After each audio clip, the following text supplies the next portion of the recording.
Now, I had another question that sort of relate to that too with Jennifer, and I'm gonna see if I can tie it together because we talked about being able to release certain things and certain people and things like that.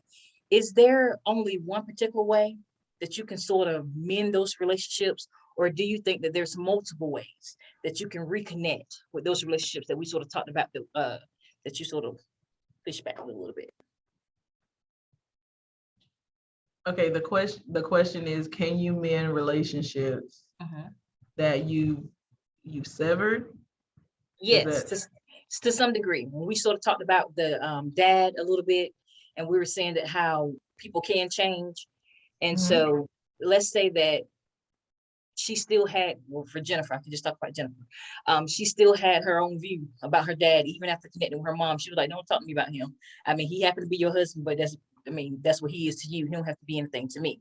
How Right. can people reconnect after learning that a person may have changed, how they were in the past is no longer how they are? How can they really reconnect? Is there like a one true way to do that, or are there several ways that you could sort of reconnect back to that person? I get a Um, little bit better. well, I'll say this. Reconnection, reconnecting with anyone, I feel like comes with a choice. Mm, Um, because when a person has hurt you, mhm. um, a change behavior will probably be the best action to show that they're different.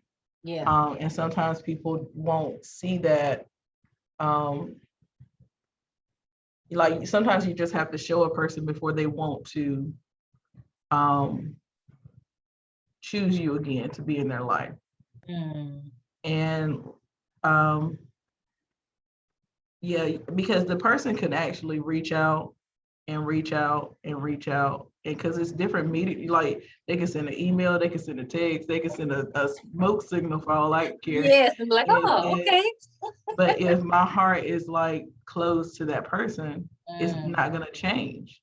that's true. Like it's a whole lot of different ways that you can try to reconnect with someone. You can do it through other people. You can do it through a pastor. All of that different stuff. But a reconnection is first a choice to meet someone halfway, Yes, I love whether that you whether or went. not you agree or not. Now that's beautiful because sometimes people think that unity only exists if you're both in agreement with how something panned out. Because we all have different perspectives. How you Yeah, and I can both go into store and see the same thing and come out with a totally different perspective of what happened. But it doesn't mean that unity isn't there all because you don't agree necessarily on all the details. You can agree to disagree. yeah. I mean, you can always love a person and not like them or like their ways or different Oh things like yes. that. Oh But yes. choosing to love someone, I chose to love you. That has nothing to do with. I heard somebody say that has nothing to do with you. That's an agreement I made between me and my heart. Oh wow. You know what I'm saying? Like I Yeah. heard that I heard that on a television show years ago, and I thought it was so profound because that is a decision. I've made a decision to love you past your flaws. I've made a decision to love you past what you do. You know what I'm saying? That's just love is a decision. And once you It make that is. decision, you can make a different one. You sure can. You can always make a different one. But if a person chooses to love you, you like try to make it work. You know what Yeah. I'm saying? I always tell myself, I always try to make sure that I still stay cordial to people. Like Mhm. you still got to stay cordial to people because that's just the adult way to do it. It is. Like like you don't have to like that person, but you can speak. That's Like true. maybe that's the southerner in me. We are very cordial. Being Southern, we're just like, I might not want to go eat chicken with you, but it's okay. We can still be, how You you in the doing? house I now. still will pray that all is well. And you go that way and I'm gonna go this one, and it's okay. We are counting down on one of our elements here, and we'll swap over. So I'm gonna do one more question and then we'll swap to our other segment. Okay. I love that you said the element about choice because there was a quote that I heard the other day that made me think about Jennifer per se because she sort of almost picked up a victim mentality when the situation happened between her and her father and what went down. And so she sort of had a victim mentality. And the quotes, and she wrote the quote down because I was like, this is very powerful. It says that you can be powerful in any area of your life and still be powerless in your relationships when you have the mentality of a victim. And I was like, whoa, I gotta dissect that one a little bit because that's major. Like, That's true. yeah. So she sort of picked up that mentality sort of along the way when she felt that. Do you feel that having a victim mentality can carry on throughout all relationships when you choose to pick it up in one, or is it sort of like just segmented towards like, oh, you're just a victim in personal relationships that's like romantic wise, not necessarily in your coworkers or your friendships or whatever have A victim mentality can have a domino effect. you? Because if it works in one area, it will try to work in another. You know what I'm saying? So I do feel like eventually she would go, like if this character was real, it would spill over. Yes. Because then it's no different than when we're talking about kids and what they feel like they can get away with at home.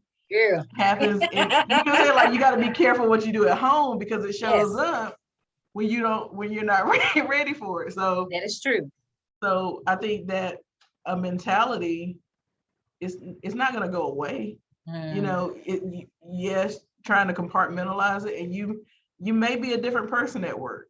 You know what I'm saying? And you may have compartmentalized it, but to say it will never show up, I don't personally believe that. I believe that it will spill over eventually because you're going to see it working. Do you think that person is irresponsible to some degree, and not handling the aspect of having that victim mentality?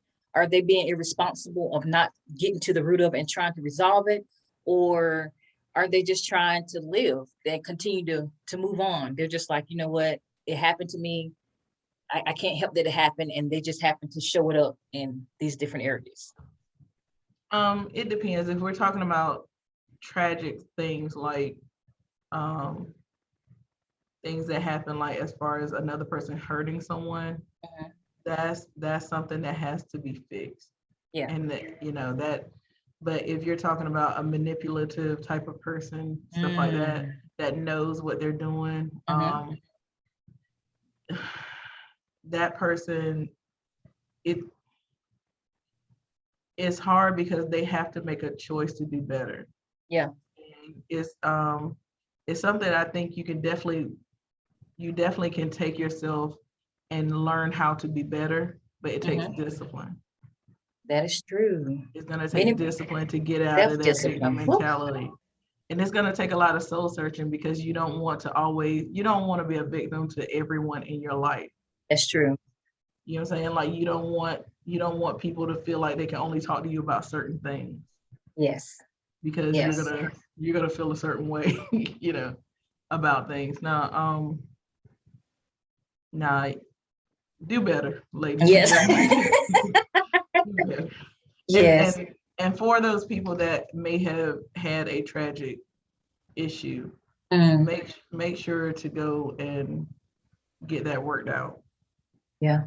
With someone, because it can spill over, and it can. But it can be. I believe to some degree that with proper guidance, that won't overtake you. Exactly. It'll be just a part of your story.